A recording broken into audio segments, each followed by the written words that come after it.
on the arms. God damn, bro, that shit's tooted.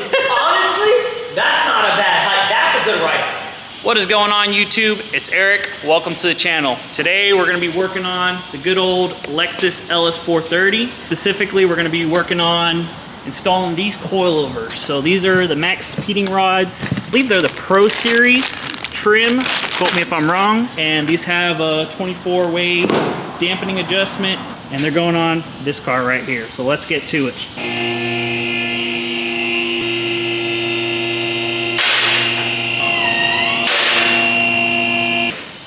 First things first, we're gonna go ahead and take the wheel off.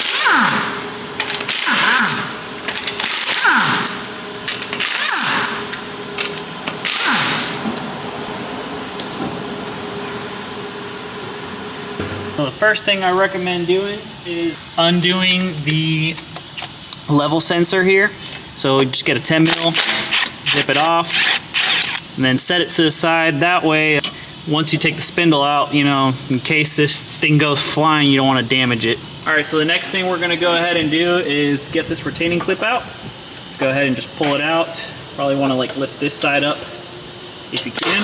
Whoop, and yeah, watch out with that, that shit will fly out. Next, you want to go ahead and remove that castle nut. Oh, this is too big, never mind. All right, next we're gonna go ahead and get this castle nut off. So I'm using a 17 impact with a swivel. You don't have to use that, you can get something smaller if you need to. Just go ahead and get this off. Oof. Listen, we fucked up. So yeah, we actually ran into the issue here. The castle nut just rounded out. That thing did not want to budge. We tried an extractor and everything. So if this happens to you, for whatever reason, we're just gonna have to go ahead and unbolt the upper control arm. It'll fall forward and pretty much do the same thing, just now gonna have to do extra work. That's okay. Wanted to show you guys that just cause this is to be expected when working on older cars. All right, since we gotta undo the upper control arms, there are two 14 millimeter bolts here. Luckily, nuts on the other side, they're part of the strut tower basically, so all you got to do is undo the bolt and that's it. You don't have to hold a wrench on the other side. So let's go ahead and break this loose. Hit your 14 wrench on there. There you go. Breaks loose just like butter. At least that did better than the freaking castle nut. We'll go ahead and break loose the other side too. Go ahead and fit that in there.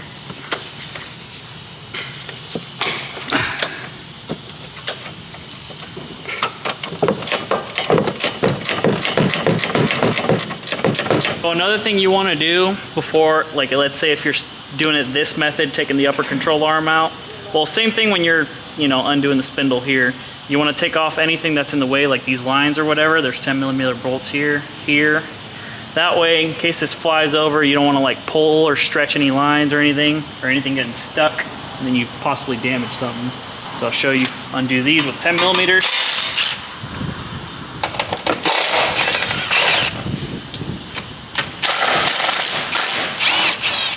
That way, you can just literally put all this to the side. There you go. Simple as that. One thing I like to do is put her where all the nuts go. That way, you don't lose them. So there's that. We'll just set that one there for now too. And same thing with this one. Oh, that's just the hole. This one here too. Perfect. All right, once you get the bolts pretty much loosened off. Come on, mother. Yeah, so once you unloosen both of them, make sure to hold one end of this guy here. This one might get stuck because it hits the fucking tower. Once you undo them, you literally just pull this guy forward, and boom. You got all the access right there. All right, next you're gonna wanna use a 19 millimeter wrench to hold one side, and then the other side, get a 17 mil. Either use an impact or breaker bar, whatever you feel more comfortable with. In this case, we're gonna use an impact. So let's go ahead and loosen.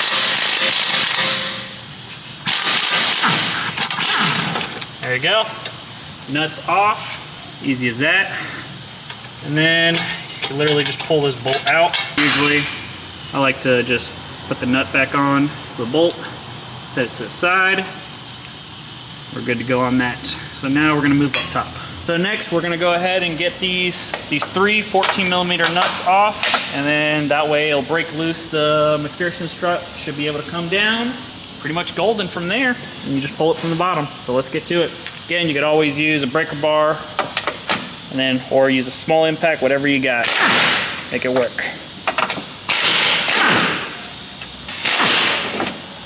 There we go. Yeah, it did come down though. Felt it on my leg. There we go. And then yeah, you undo those and then should be able to pull it out from the bottom. So yep, once everything's loose, just literally pick it up, pull it out, just kind of maneuver it your way out, and there you go. That's how you get a strut off from the front. So you're golden. Next thing you want to do once you start on the rear is you want to pop these seats up. So normally they just lift up. They got little hooks on the bottom right here. So you literally just yank up and they come out. So do it from one side to the other, and then this pretty much comes out. And then just watch out, there's some sensors connected and stuff. Something that's worth the investment, use these pliers for basically undoing sensors. So this one I already undid it, but basically grab one end, grab it like that, and it makes it life so much easier than having to do it with your fingers and you're fighting it.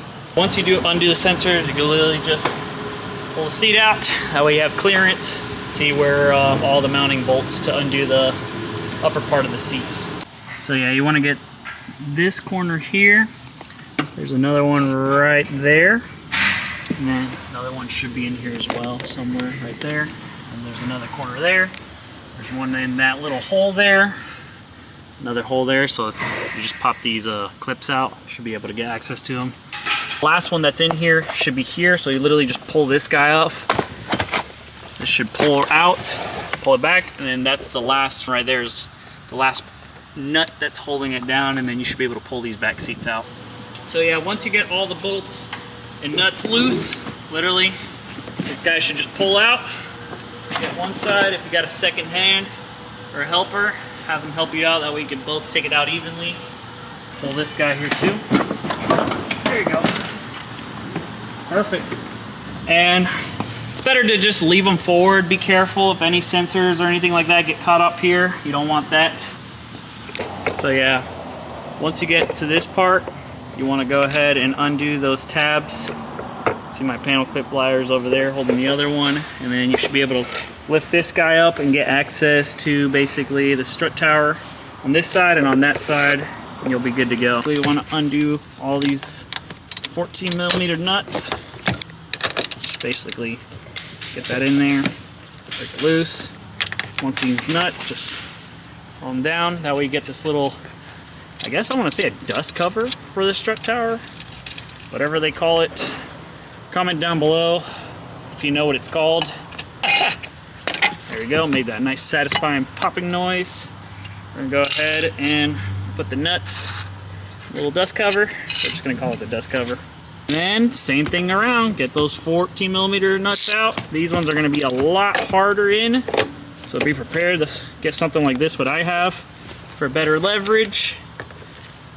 Just make sure it's straight down in there. There you go. See how that sounded? Here's another one. Oh yeah. ASMR, baby. One last one for you guys. Oh yeah. You like that? Oh my god. Yeah, that is terrible. Yeah, just run those down. Might have to still use a socket. But yeah, just spin these guys up all the way to the top. Basically golden. Your golden noodles. So yeah, let's get this. So you can spin it off like that. Just go ahead and just spin it off by hand. Whoop, whoop. There you go. That way you don't get confused where these go. I'm gonna just set these guys up here. Little Caesars and Domino's, I believe, are the closest thing. Delivery time will be the determining factor. So next what you're gonna wanna do here, loosen this guy up. It should be a 19mm. Loosen that nut up. Ooh. That one came out easy. Once you get that guy loose, we'll show you the next step. So make time lapse this. Let's see. Once you get that guy off, set it aside. Make sure everything is undone up top. You're gonna want to use something like this guy. I mean, this might be a little bit too exaggerated. Look how freaking long it is. But yeah, you basically just want to get behind it, use something for leverage, and just pop that guy out. You want to be careful because this is gonna want to drop down once you get it out. All right, let's go ahead and get her in. Let's get her done, boys. Yeah, sometimes you gotta be persuasive. There you go. One last one right there and it'll come out. There you go. Yep. And that's why you want to stay far away from that, because you never know. That shit can smack you in the face. But yeah, that's one way to do it. So we already got the front and rears off. This one's the front. This one's the rear. So on the stock suspension, obviously the fronts are a little bit smaller than the rear. But when you get at least these coilovers. Wanted to add this in here really quick. So the bottom parts of the struts where the dowels go, the front struts have 2 small dowels and the rears have 1 big dowel and 1 small dowel. Make sure to not mix and match them. That way they go where they need to go. But yeah, one thing to always do whenever you're installing coilovers is just take the extra 5 minutes and just double check. Make sure, like these for example, this is fully tight because sometimes they come loose. Double check with that. And then I wanted to make sure I was clear about this part of the video. So basically, these do come preloaded, but I highly recommend you preload them yourself once they're on the car. Another thing is a good reference point to start off if you're using these exact same coilovers on this car is start off from like 2 inches and then work from there. I started with 1 inch and I couldn't even get it off the lift. So yeah, just make sure to do that. That way it saves you a little bit of time, and then adjust accordingly how you do your preference.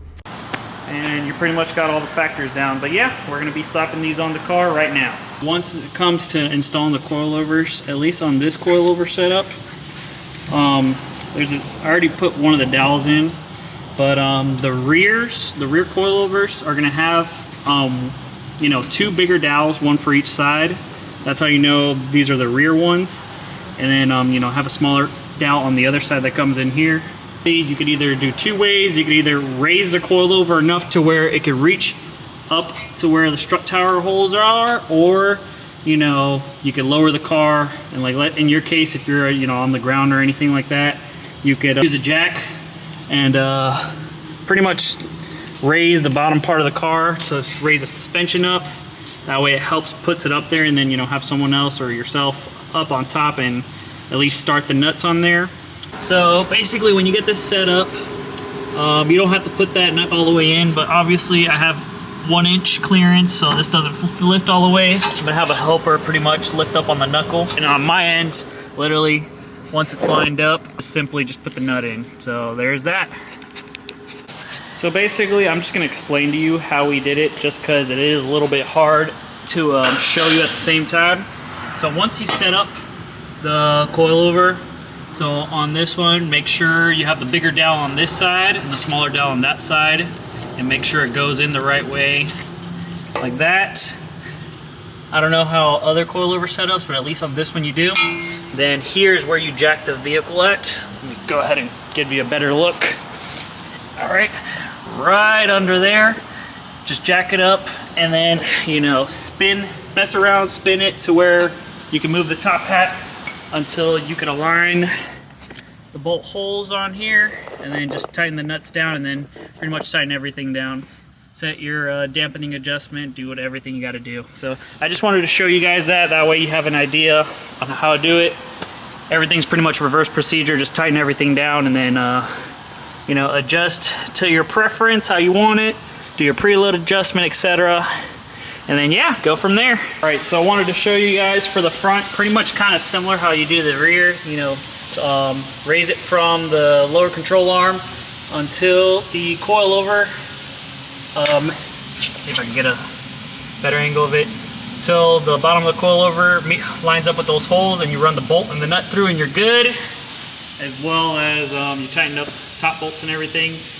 And then basically it's reverse procedure how you did from the beginning. You just put everything back together there, and then yeah, just adjust to your preference, how you want it, and go from there.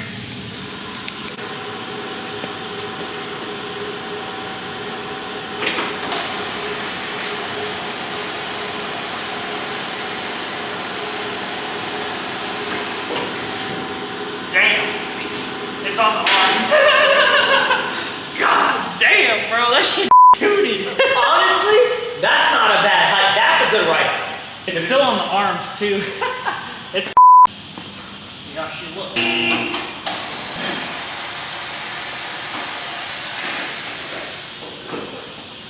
oh yeah. Hell yeah. There? Oh yeah, ooh, you might even. Oh look, you can pull the arms out from under. Yeah, that's what I meant. Dude, that's a lot better.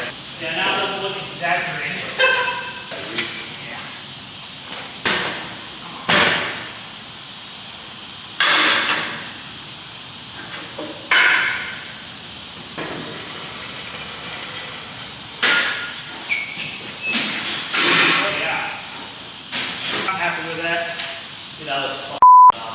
And that is basically how you do it. So look how the car came out right there. Pretty low. Looks really, really, really nice. So yeah, that's basically the whole process to install the coilover. So if you like the type of content that you've seen, make sure to smash that like button. If you'd like to see more of this content in the future, consider hitting that subscribe button, hit the notification bell. We'll see you next time. Thank you.